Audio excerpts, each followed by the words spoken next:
Una de las leyes espirituales que existen más evidentes y más claras en este capítulo es la ley de la siembra y de la cosecha. La Biblia es increíble cuando en el libro del Éxodo 20 profetizó antes de que se descubrieran los principios en 1860 de la genética, que el Dios de la Biblia anuncia que los pecados, las maldiciones, enfermedades, pueden ser transmitidas hasta la cuarta, quinta, sexta generación de los seres humanos. Y esto fue hace aproximadamente 4.500 años. Y repito, hasta el siglo XIX, 1860, Gregorio Mendel hizo los primeros descubrimientos de la genética, cuando comenzó sus experimentos con los chícharos para comprobar estas leyes de Dios. Que realmente entre nosotros transmitimos a nuestros hijos, nietos y bisnietos no solamente características físicas. Hay personas que traen el lunar en la espalda de su abuelo, el color de ojos de la abuela materna, la estatura o el color del pelo de sus bisabuelos. Y así como físicamente está demostrado la herencia genética, como somos un espíritu, es lógico y obvio que también exista una transmisión, una herencia espiritual. Y esta herencia espiritual la transmitimos hasta los terceros y cuartas generaciones que nos continúan en nuestra descendencia.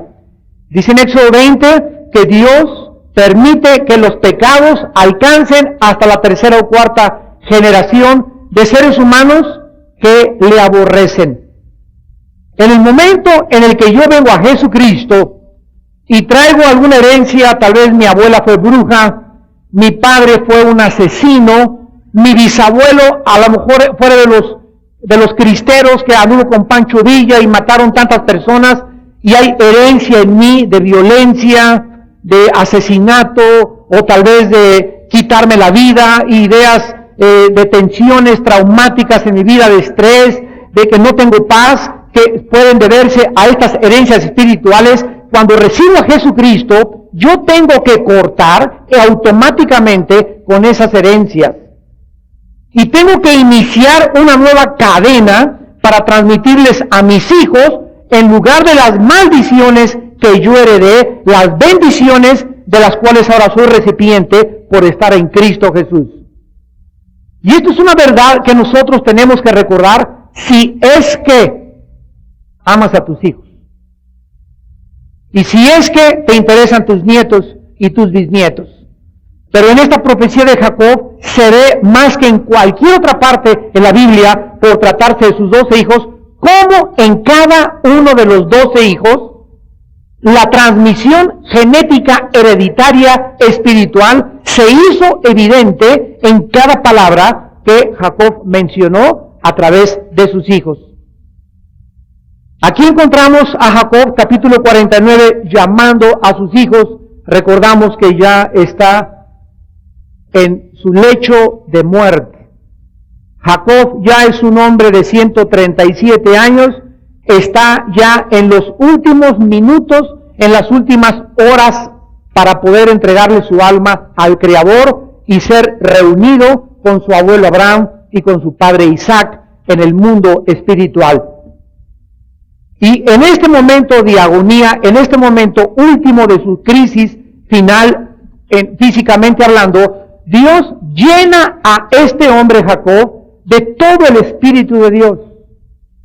Y quedan impresas en la palabra de Dios, en la Biblia, sus palabras proféticas. Llama a sus hijos y estamos ahorita en el momento en el que va a comenzar a pronunciar a cada uno de sus hijos la bendición profética, porque en el capítulo anterior, en el estudio anterior, recordamos que ya había bendecido a Manasés, y a Efraín, dándole a Efraín la bendición en lugar de a Manasés, que eran los dos hijos que tuvo José. Entonces Jacob en el capítulo anterior tomó a Manasés y Efraín y los adoptó como sus hijos, incluyéndolos en la bendición que recibirían las 12 tribus de Israel. Y cuando Manasés y Efraín reciben las bendiciones de Jacob, están recibiéndolas en el nombre y gracias a su padre José.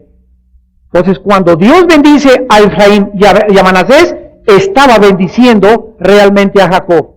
Pero como ellos eran su herencia, como ellos eran su descendencia, ellos tenían que llevar a cabo todo aquello que José no pudo disfrutar como las promesas de Dios en esta vida. Y esta es una de las promesas que Dios nos da. Una de las grandes estadísticas que levantaron hace poco una asociación cristiana en Estados Unidos es que la mayor parte de los más grandes hombres de Dios han sido hombres de la segunda o la tercera generación de cristianos. Realmente existimos, sobre todo aquí en Latinoamérica, existimos muy pocos cristianos o ministros del Evangelio de Cristo u hombres de empresas de Dios que hayan realmente tenido padres o abuelos cristianos. En mi caso particular, ¿verdad? Nadie en mi familia era cristiano. El primero que se convirtió fue mi hermano, luego seguí yo, mis hermanas, mi mamá fue la última, mi padre murió siendo y perteneciendo a su religión, pero en México y en Latinoamérica realmente no existen muchas personas que puedan decir, yo soy la cuarta generación de cristianos en mi familia. Son muy pocas las familias que puedan confesar este privilegio.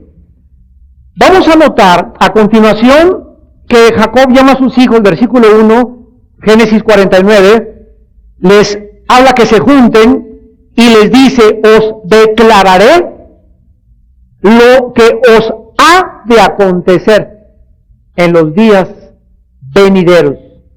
Estas palabras de Jacob, que iba a comenzar a pronunciar sobre cada uno de sus hijos, no eran ni pertenecían a una conversación regular, sino que comenzó a hablarles proféticamente, prediciéndoles a cada uno de ellos el futuro, porque ellos serían los que constituirían las 12 tribus de Israel y formarían la nación que Dios anhelaba que se formara para que a través de ellos viniera el Mesías prometido.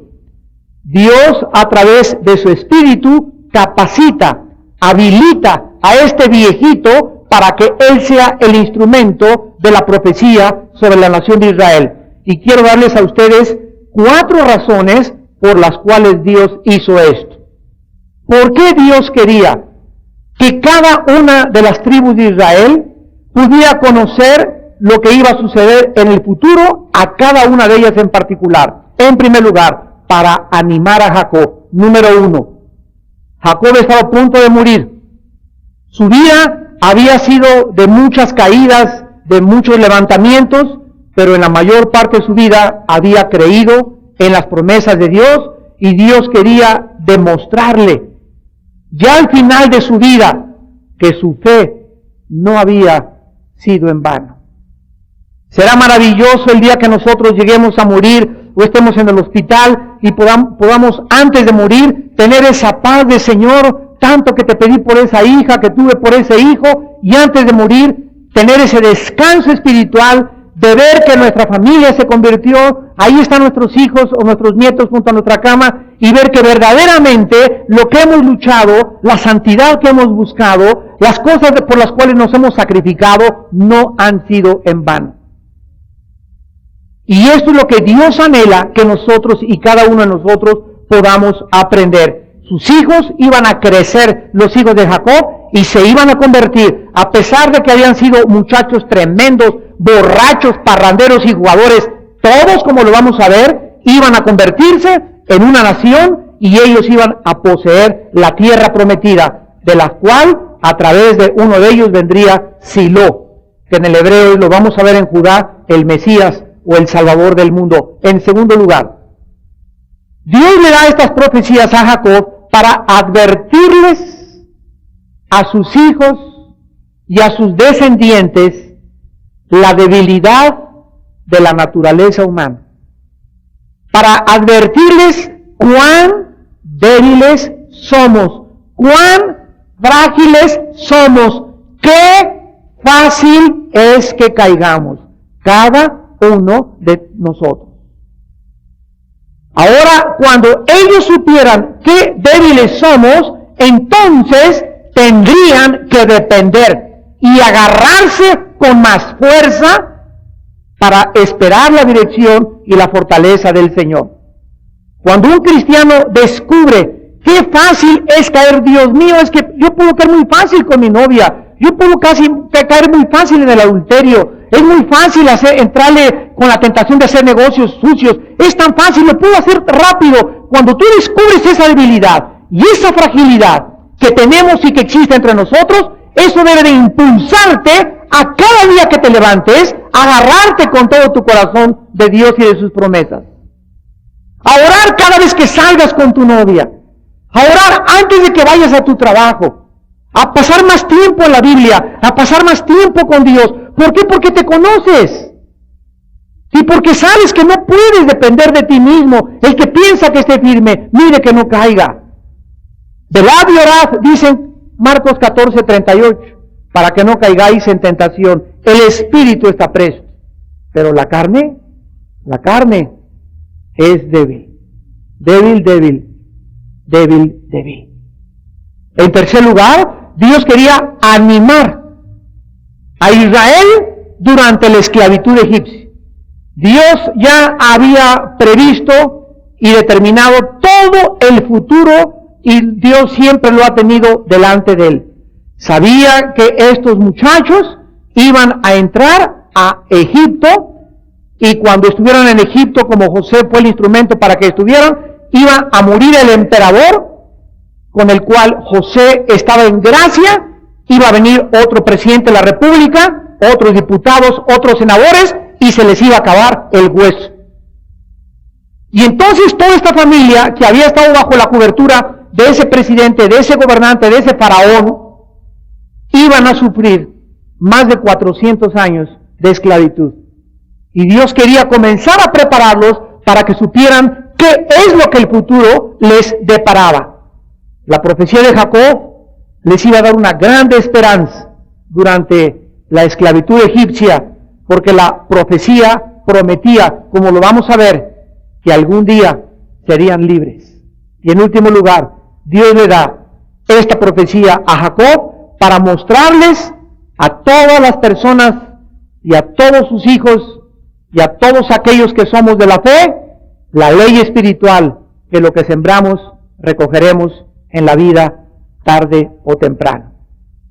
Tal como lo confirma Gálatas 6, del 7 al 8.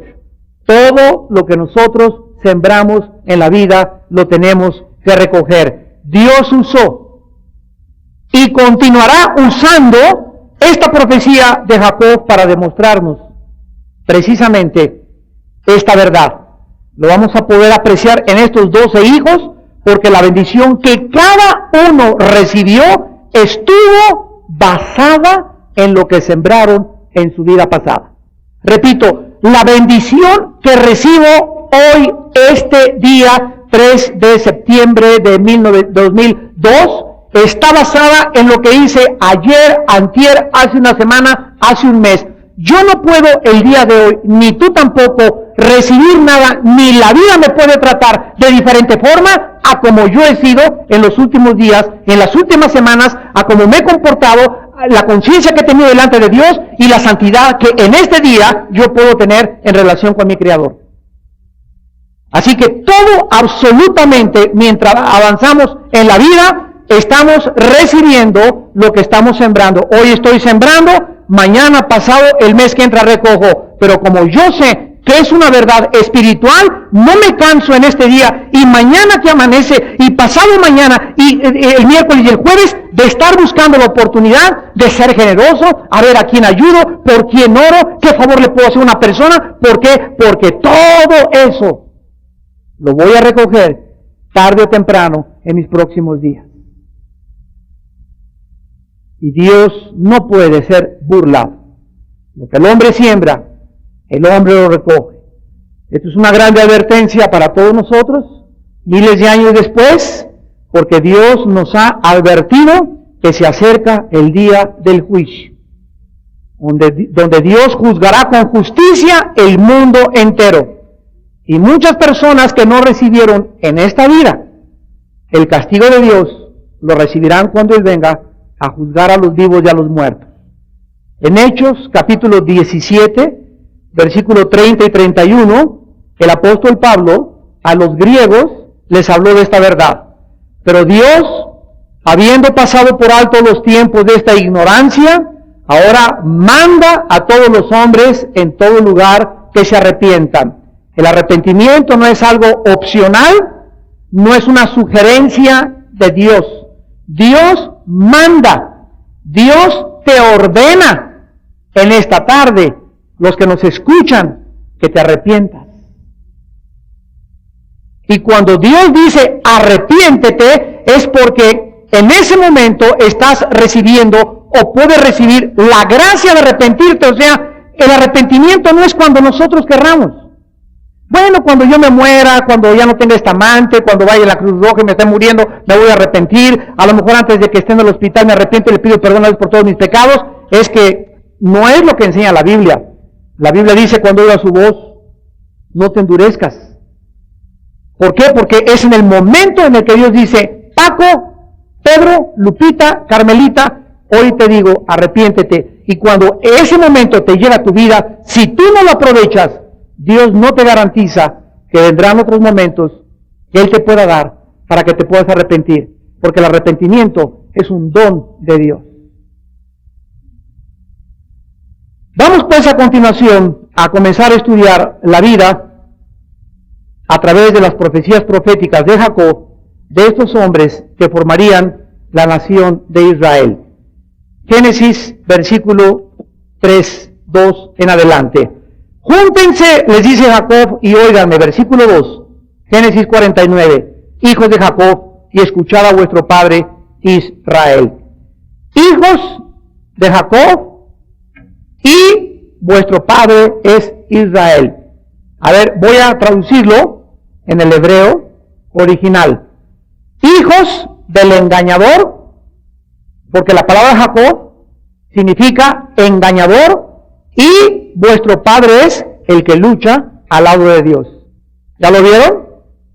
O sea, hijo mío, yo te di tu nombre, tú eres mi hijo, tú eres mi hija, etcétera, etcétera, y fui gacho, fui borracho, fui drogadicto, eres hijo de fulano de tal. Sin embargo, tu padre fue cambiado por Dios y tu padre ahora lucha al lado de Dios. El padre que te dio la vida ya no es el padre original. Ahora, veme, hijo mío, como aquel que forma parte del ejército de Dios. ¿Podrás tú decirle eso a tus hijos? ¿Podrás decirle, hijo, tú me conociste que fui borracho, parrandero, traicioné a tu madre, era un ladrón, pertenecía al narco aquí en Latinoamérica y me decían el tigre de Santa Julia, etcétera, etcétera, pero Dios me cambió, Dios me transformó, Dios revolucionó mis pensamientos y tú has visto en los últimos años, hijo mío, cómo todas estas cosas no forman parte de mi vida? Ahora quiero, antes de morir, decirte que eres hijo de aquellos que luchan al lado de Dios.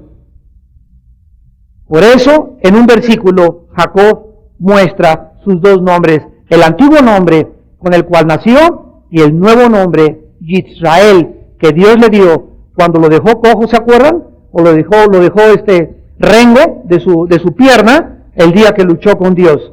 Vamos pues a comenzar en esta noche con Rubén. Recordamos que Rubén era el primogénito. Rubén fue el primer hijo de Jacob, el primero que tuvo. Y le llama mi fortaleza y el principio de mi vigor, precisamente porque fue el inicio de su vigor y de su fortaleza física, su hijo Rubén.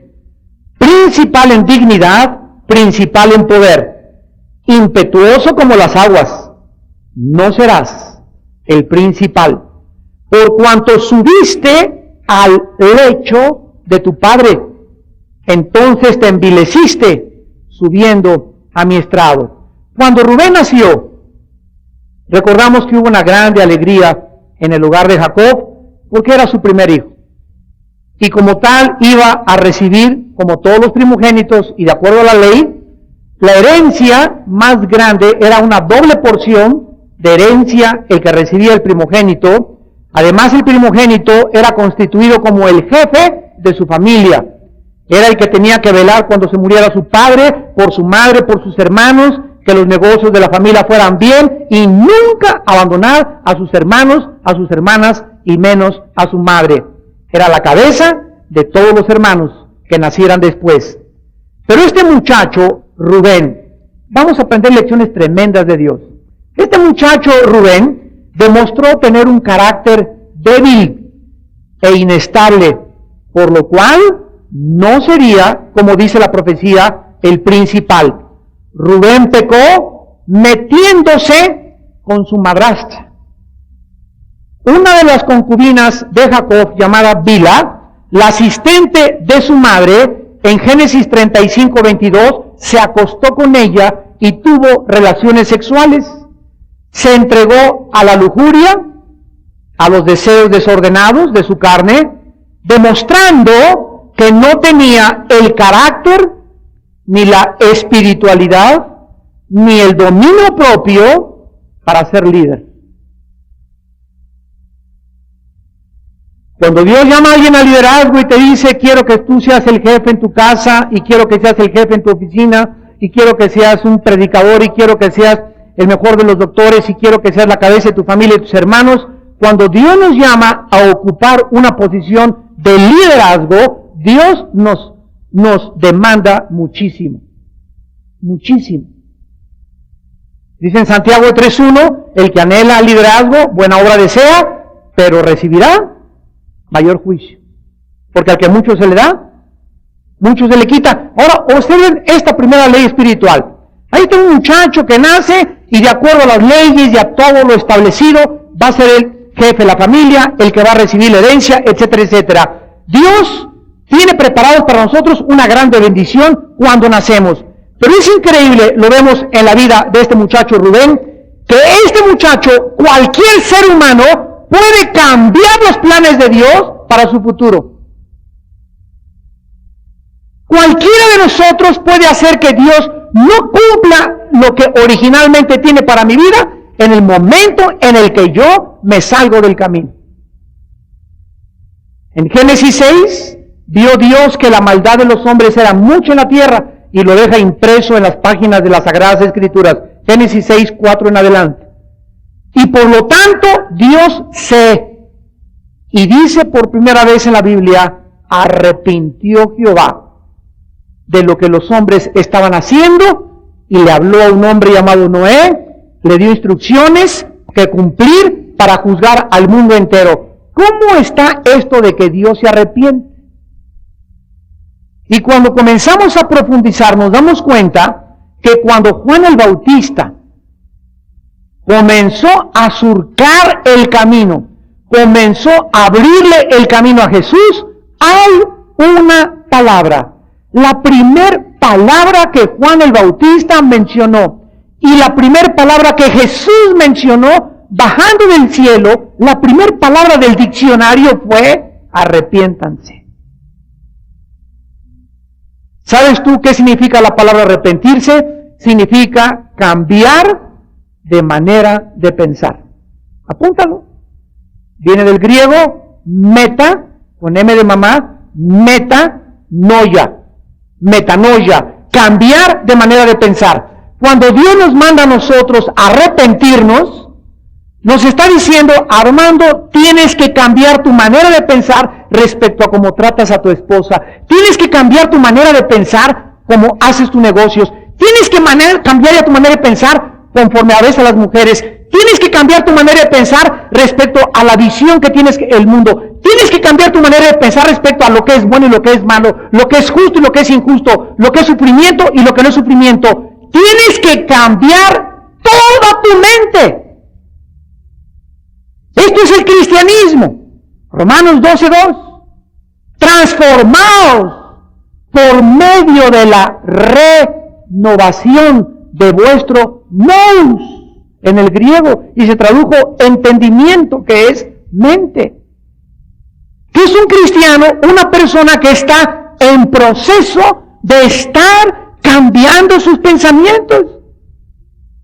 Todos los días, todas las semanas y todos los meses tengo que estarme lavando. Es un verdadero lavado de cerebro. Es el único lavado de cerebro verdadero y real que necesitamos.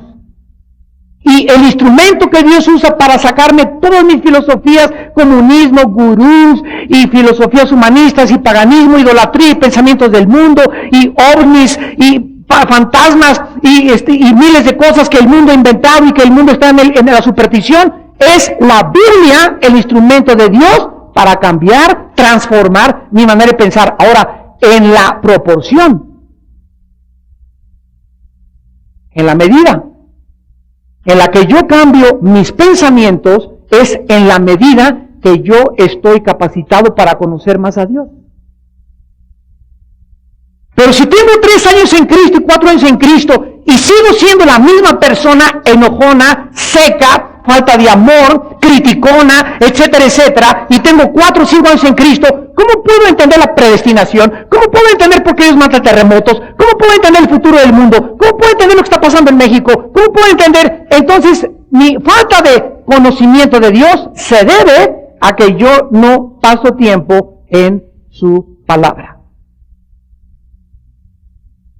Dice en 2 Corintios 3:18, mirando cara a cara a la Biblia, ¿verdad? Somos transformados por el Espíritu de Dios. Fíjense ustedes, mirando, algo sale de la Biblia, que al mirar la Biblia tú, al leer la Biblia, al meditarla, al guardarla, al memorizarla en tu corazón, no solamente es de aquí hacia allá mi vista, sino que al mirar la Biblia, algo sale. Porque la palabra de Dios es viva. Esto tiene vida. Está vivo. Ahora sí te va a caminar. Está viva. Hebreos 4:12. La palabra de Dios es viva. ¿Qué significa esto? Que tiene vida. Juan 6. Mis palabras son vida, dijo Jesús, y espíritu. Entonces la Biblia no es como leer a Oscar Wilde, William Shakespeare o Sócrates. Algo sale de la Biblia que entra a mi espíritu y comienza a cambiarme, a alimentarme, a transformar mis pensamientos. Y en la medida que yo paso tiempo con la palabra de Dios, conozco más a Dios. Y fíjense, mientras más conozco a Dios, más me acerco a Dios, menos le tengo miedo a Dios, pero más grande es mi temor de Dios. Y explicamos la diferencia entre tenerle miedo a Dios y entre temer a Dios. Vemos pues en Rubén esta verdad. Nacido para ganar, y de acuerdo a sus acciones, nunca quiso sujetar su cuerpo, nunca quiso castigar, como dice Pablo, golpeó mi cuerpo y lo pongo en servidumbre. Siempre le dio rienda suelta como Sansón, muchacha que pasaba, relinchaba como caballo bien alimentado detrás de ella. Y cuando tú en la vida sigues así, y sigues así, y sigues así, llegas un momento en que eres gobernado, eres dominado, controlado internamente, ya no por la palabra ni por el Espíritu que Dios quiere que me gobierne, sino que soy gobernado por mis pasiones. Los que comienza a relinchar el caballo y yo no tengo ningún freno y dejo el animal que traemos dentro que se desboque. Eres un hombre desbocado, eres una mujer desbocada. Todo aquello que te atrae, lo haces. Lo que te gusta, te comes. Lo que quieres llevarte, te lo llevas. Eres una persona sin control absoluta del espíritu. Estas personas se les llama en el griego suchicos. Suche, mente, psicos, soma o cuerpo. En 1 Corintios 3, cuando Pablo dice, no sois carnales y andáis como los hombres, esta palabra carnal es suchicos, gobernados por las pasiones, gobernados por la carne, dominados por los instintos animales y no por aquello que Dios quiere gobernarte. Tampoco Rubén demostró tener un carácter cuando su hermano José fue vendido. Recuerdan ustedes en Génesis 37:18, porque siendo el mayor de los hermanos y el primogénito de su padre, y como consecuencia el líder de sus hermanos, cuando sus hermanos planearon matar a José y vender a José, Rubén no les impidió, ni habló, ni dijo nada para que no lo hicieran. Por lo tanto, su tribu, por estas cosas de su pasado, su descendencia tendría que cuidar esta debilidad, pidiéndole a Dios les fortaleciera. Rubén, tú eres mi primogénito, mi fortaleza, el principio de mi vigor, principal en dignidad y principal en poder. Impetuoso como las aguas, no serás el principal, por cuanto subiste al lecho de tu padre, entonces te envileciste subiendo a mi estrado. Sus descendientes, de acuerdo a la historia, fracasaron también, porque la tribu de Rubén nunca destacó en nada y jamás fue importante en la historia de Israel. Miren ustedes 4 o 5 ejemplos en la historia. En primer lugar, la tribu de Rubén, o los descendientes que siguieron después de Rubén, demostraron falta de liderazgo. O sea, Rubén fue su debilidad, su falta de liderazgo. Y ellos demostraron falta de liderazgo cuando se unieron en la rebelión de Coré en contra de Moisés en el libro de los Números, capítulo 16. En segundo lugar, la tribu de Rubén demostró debilidad e inestabilidad cuando se rehusaron ir a la batalla, cuando deberían ir a pelear con Josué, en Josué capítulo 5, a pesar de que habían resuelto en su corazón, vamos a ir a la batalla, eran tan pusilánimes, eran tan de doblemente, como muchos cristianos, ya no voy a fumar, ya me voy a portar bien, ya voy a hacer esto, y tu piedad, dicen Oseas, es como el rocío de la mañana. Te propones, mañana me voy a levantar a correr, mañana no voy a comer estas cosas, y nunca tus resoluciones de tu corazón duran más que 2 o 3 días. Si tú sigues de esta manera viviendo, debilitas y debilitas y debilitas tu carácter. Ojalá que no llegues a los 30, 35 años con ese carácter. En tercer lugar, esta tribu demostró mucha ambición. Cuando llegaron a la tierra prometida, le dijeron a Moisés que ellos querían tener el primer lugar de la tierra. Y esta tribu, cuando Israel atravesó el río Jordán, ellos no atravesaron el río Jordán, sino que se asentaron prematuramente. Antes de la conquista, se asentaron y se quedaron en la parte oriental del río. La parte oriental finalmente fue la menos valiosa que la parte occidental. Así le pasa a los ambiciosos. El que mucho abarca, poco apretará. Lot vio la tierra, no, aparentemente es fértil y buena, y allá puso sus tiendas. Génesis capítulo 13. Y estaba Sodoma y Gomorra esperando devorarse a la familia que él iba a formar. En cuarto lugar, esta tribu demostró falta de espiritualidad cuando ellos ayudaron a erigir un lugar falso para adorar a Dios en Josué capítulo 22. Y finalmente, la tribu de Rubén, repito, nunca fue importante en la historia de Israel. Nunca produjo un líder importante para la nación de Israel. Hermanos en Cristo, tenemos en esta mañana la primera lección espiritual. La inmoralidad, la lujuria, la falta de pureza sexual en una vida revela su carácter. Demuestra su debilidad de carácter y de disciplina. Su falta de autocontrol y de crecimiento espiritual. Demuestra un ego del tamaño de Goliat. Porque una persona que vive para el sexo, para la lujuria, para sus pasiones, que acaba violando a su hija, acaba metiéndose con su madrastra, viola a su cuñada, se acuesta hasta con la sirvienta de su casa, estas personas demuestran una grande autosatisfacción, por lo cual tienen un ego muy grande, una falta de amor para los demás, porque acaban hasta inclusive asesinando personas para violarlas.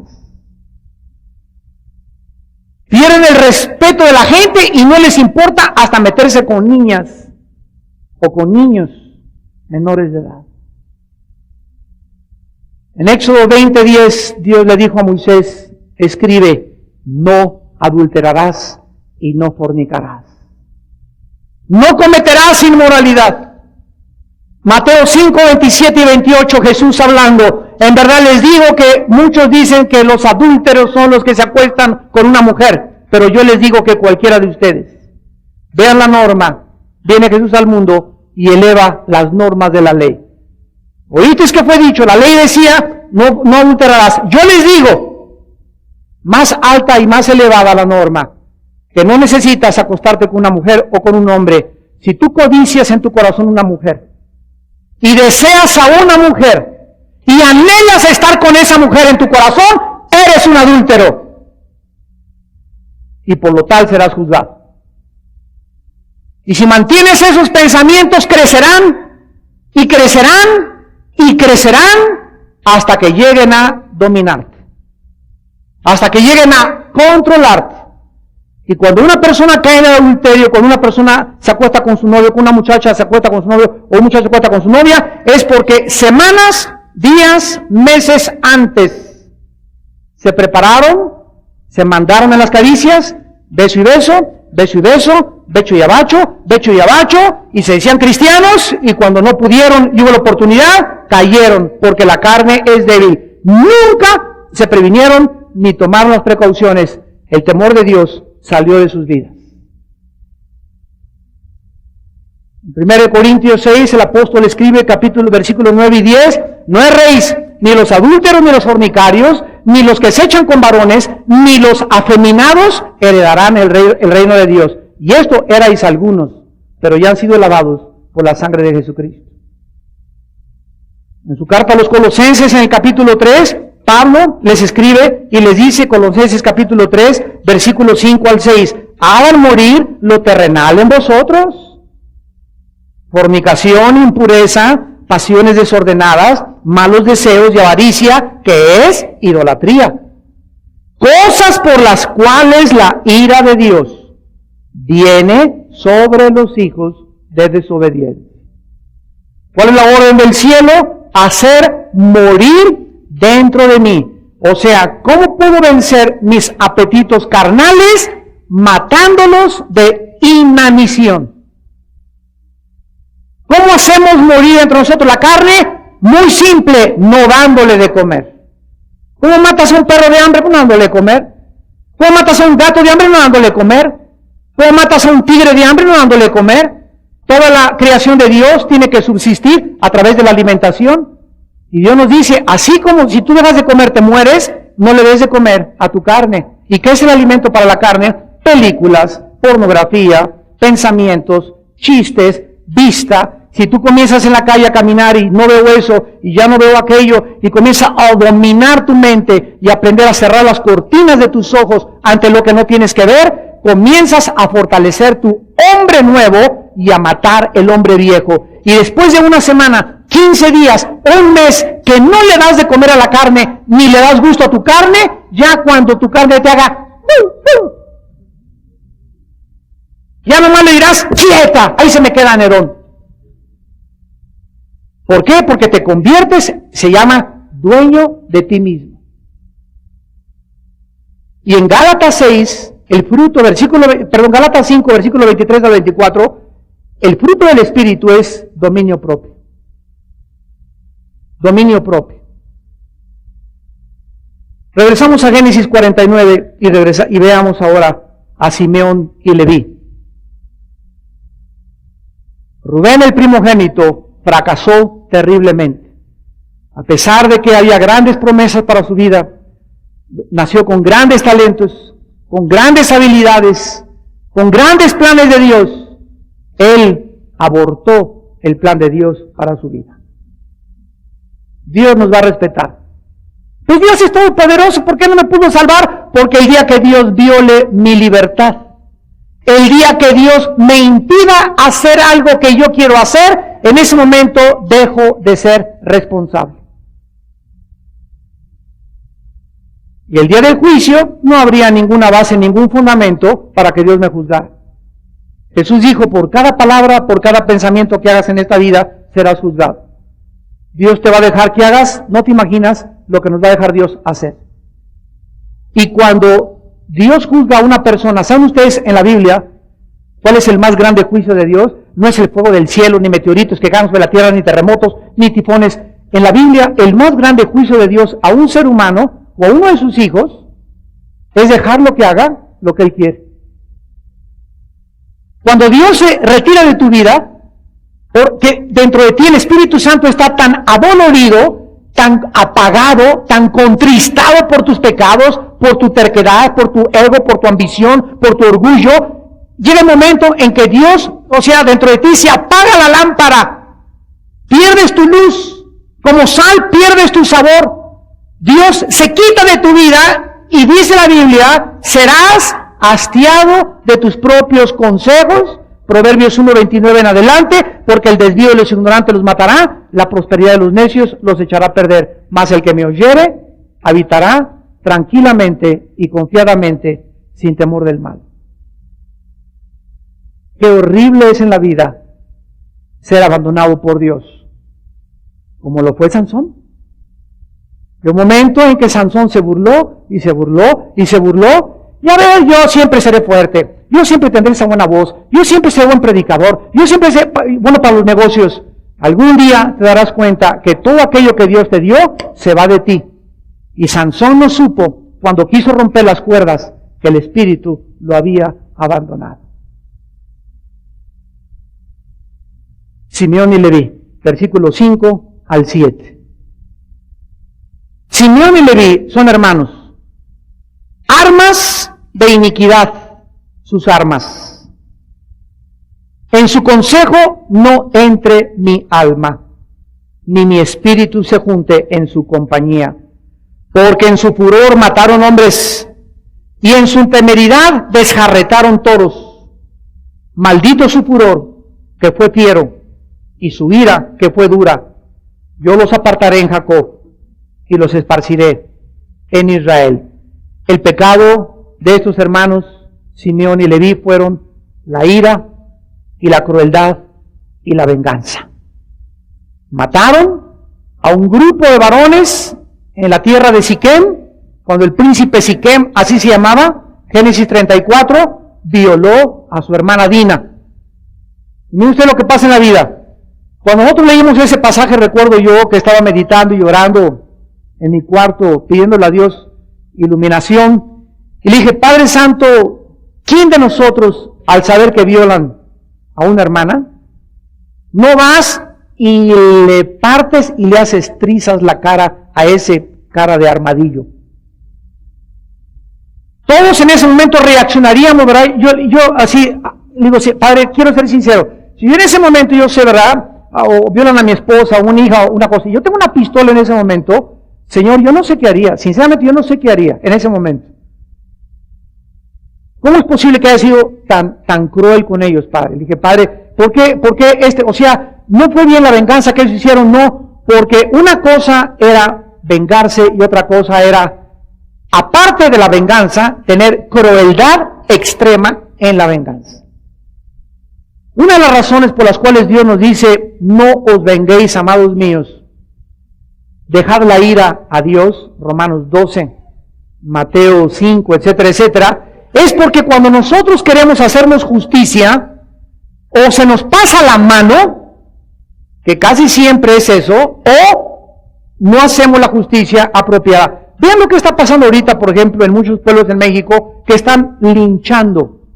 ¿Lo han leído en los periódicos? Están linchando a la gente. El otro día, una camioneta en Estados Unidos, venían dos borrachos, se metieron a una casa, había afuera una señora, y mataron a la señora.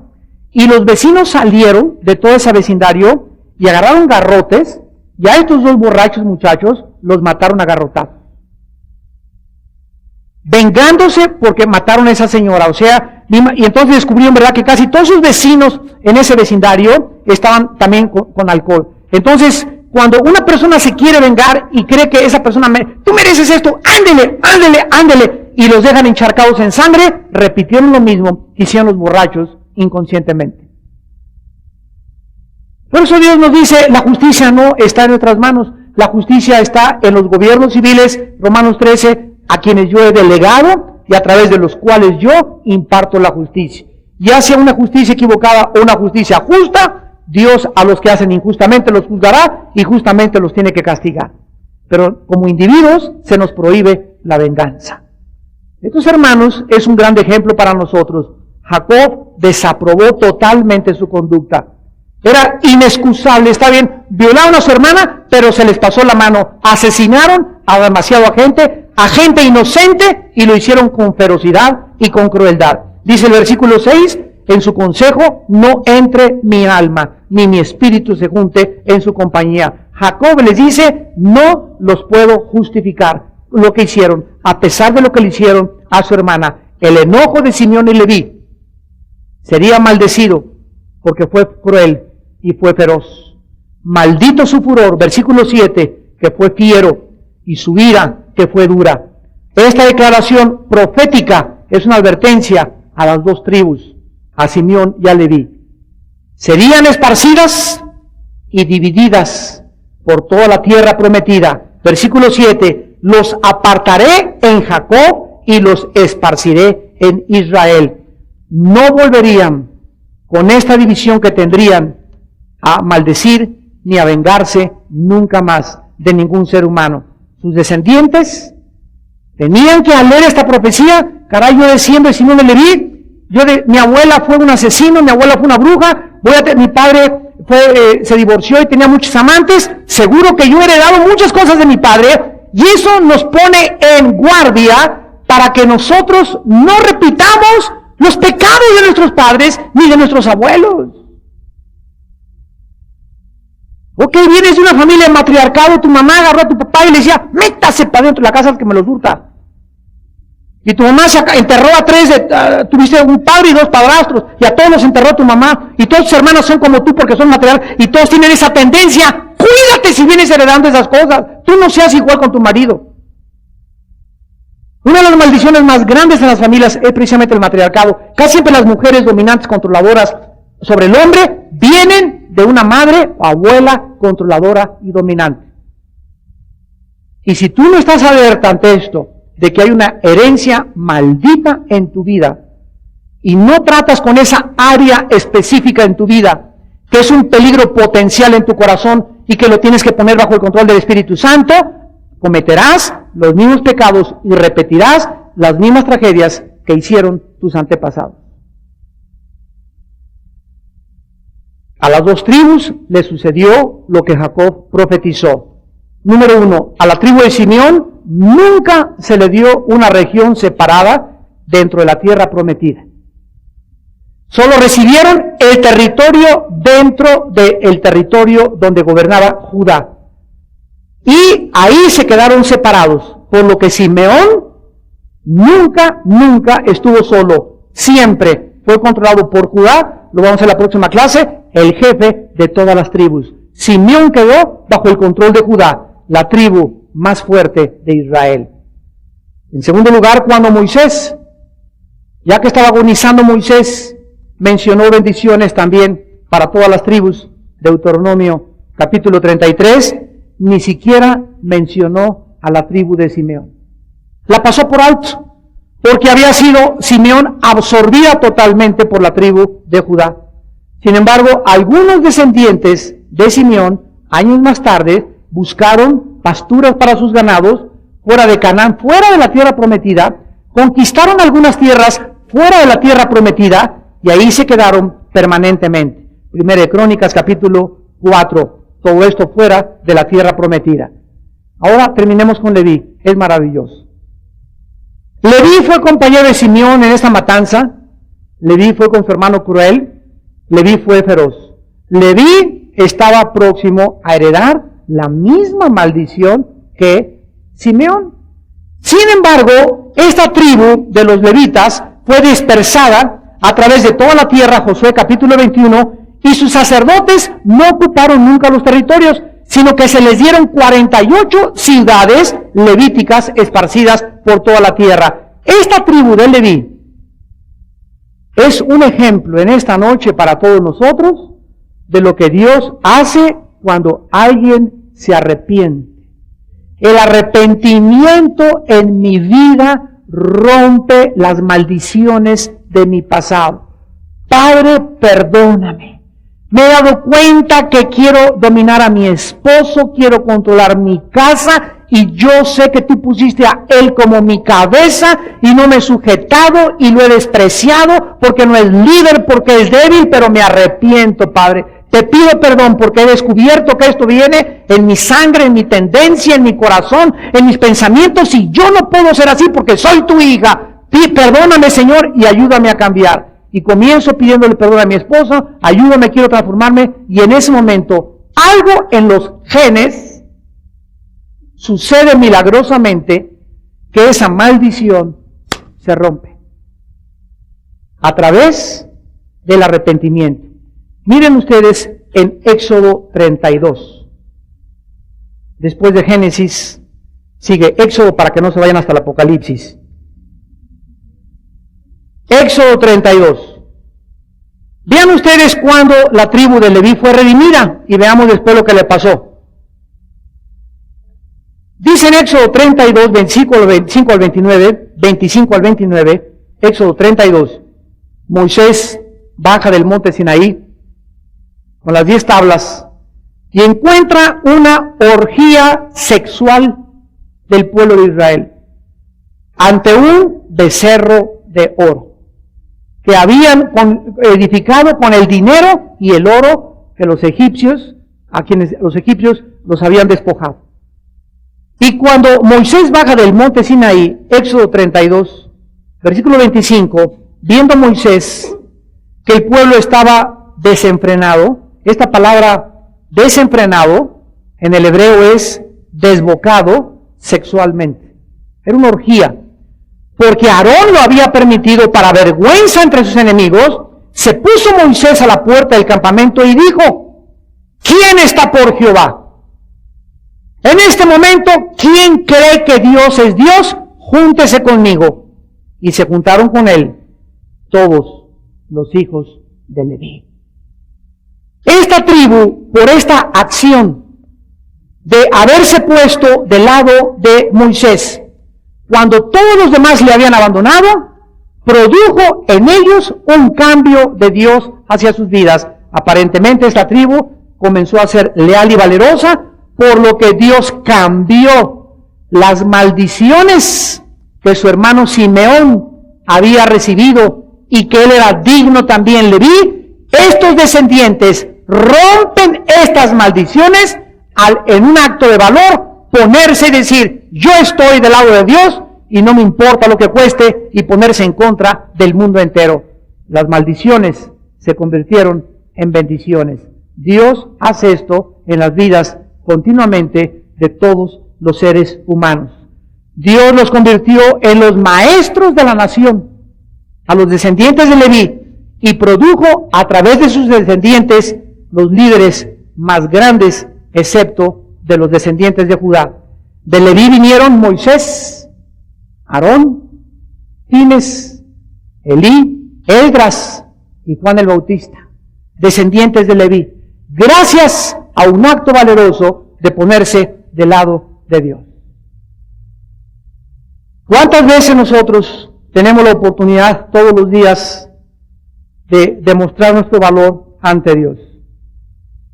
En la mañana tuve un desayuno con puros profesionistas en Toluca, de la iglesia de Alán, mi hijo, y a ingenieros, arquitectos, doctores, y el mensaje que les di fue: hermanos, ustedes en su negocio, en su bufete, en su consultorio, en su hospital, en tu constructora, tienen ustedes la oportunidad a los empleados, a los albañiles, a las enfermeras, de hablar de Cristo y de dar testimonio. No quiero que levanten la mano, les pregunté, pero ¿cuántos de ustedes tienen el valor, porque se requiere valor, en tu trabajo, al llegar con sus trabajadores, decirles: te regalo esta Biblia, quiero que sepas que yo soy cristiano? ¿Por qué no lo hacen? Porque tienen un mal testimonio y les da vergüenza que sus propios empleados sepan que son cristianos. Cuando una persona tiene temor de decir a la gente en la Cámara de Senadores, en la Cámara de Legisladores, en el bufete, en la política, en los deportes, no importa, en Bellas Artes, en el área académica en que tú te desarrolles, cuando tú no le dices a una persona, yo soy cristiano y tengo a Cristo, quiero decir lo que Cristo es en mi vida, es porque hay un temor al hombre. ¿De acuerdo? El temor del hombre me pone en mí miedo. El temor del hombre me hace caer en una trampa. El temor del hombre me hace esclavo del hombre y me hace enemigo de Dios. Y Dios nos manda que seamos testigos cuando el Espíritu llene nuestra vida. Pablo le aconseja a Timoteo que no sea cobarde, porque Dios no nos ha dado ese espíritu de cobardía, menos de tenerle miedo a los seres humanos, sino de valor, de poder y dominio propio. Es increíble cuando un ser humano tiene este arrojo de hasta inclusive perder el trabajo, perder el prestigio, buscar la persecución de la propia familia, porque el ser humano se ha plantado y se ha puesto al lado de Dios. Tú no sabes o no sabías hasta este momento que estas acciones, estos hechos de coraje y de valor en la vida hacen en el mundo espiritual romper maldiciones de tu pasado. Y Dios quiere que nosotros en esta noche aprendamos, porque las cosas que se escribieron para nuestra enseñanza se escribieron, a fin de que a través de la enseñanza, de las profecías y de las cosas antiguas, nosotros tengamos esperanza. Y las cosas que sucedieron a esta gente, le sucedieron y nos sucederán a nosotros, porque Dios no ha cambiado. Dios es justicia, Dios es misericordia, Dios es amor, Dios es fiel. Y Él nos transmite su carácter y la forma como Él opera desde el cielo a través de las personas que fueron sus instrumentos, para que nosotros aprendamos a través de todas estas personas y nos apropiemos a nuestra vida las bendiciones o las maldiciones que nosotros decidamos en esta noche recibir. Quiero acabar leyendo un versículo en el libro de Malaquías, capítulo 2. No veo lo que me estás enseñando desde aquí, Malaquías capítulo 2, versículo 2. Malaquías 2:2. Si no oyereis y no decidís de corazón dar gloria a mi nombre, ha dicho Jehová de los ejércitos, enviaré maldición sobre vosotros y maldeciré vuestras bendiciones. Y aún las he maldecido, porque no os habéis decidido de corazón. De acuerdo a este versículo, ¿cómo tú puedes ser objeto de maldiciones en la vida? Dice en Santiago, el hombre de doble ánimo es inconstante en todos sus caminos. Por no decidirte a hacer firme tu vocación y elección en esta noche, tu vida será de inestabilidad, de inconstancia, y esa será tu maldición. Nada de las cosas que emprendas en tu vida, ni tu matrimonio, ni como padre, ni como madre, ni como negociante, ni como profesionista, podrán prosperar, porque siempre serás una persona emocionalmente inestable. Y Dios, todas las bendiciones que te quiso haber dado, las puede quitar en este momento de tu vida, porque no has entendido que tal vez esta noche, por última vez, Él te hable desde el cielo y te diga, decídete, si yo soy Dios, sírveme, y si no, vuélvete a tus ídolos.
chờ mưa rơi, lòng trời vơi như giữa biển khơi, cánh chim bế nhau tung bay, người đầu hay ta không oán trời, bao năm tình yêu chưa phai, giờ chia hai đôi lứa lạc nhau, lối gió số phận đã không an bài bền lâu. Người đi về đâu giờ em không lưu luyến nữa, ôm thêm bao nhiêu đắng cay, không chỉ sau này mình còn gặp được không, lòng quạnh thắt muốn đôi tay xót xa, muốn mặn ấy anh ghi sâu vào tim này, thương bờ vai em chia với chẳng ai cởi, lúc vui buồn lúc cô quanh mình em, người giờ phần như cánh chim lang bay dòng đời gió, lần thầm muốn em bước giữa muôn vàn đau khổ, từng là đàn thôn nữ muôn hiền mà vạn người mẹ, giờ thì còn thân xác hoa tàn người đời trẻ.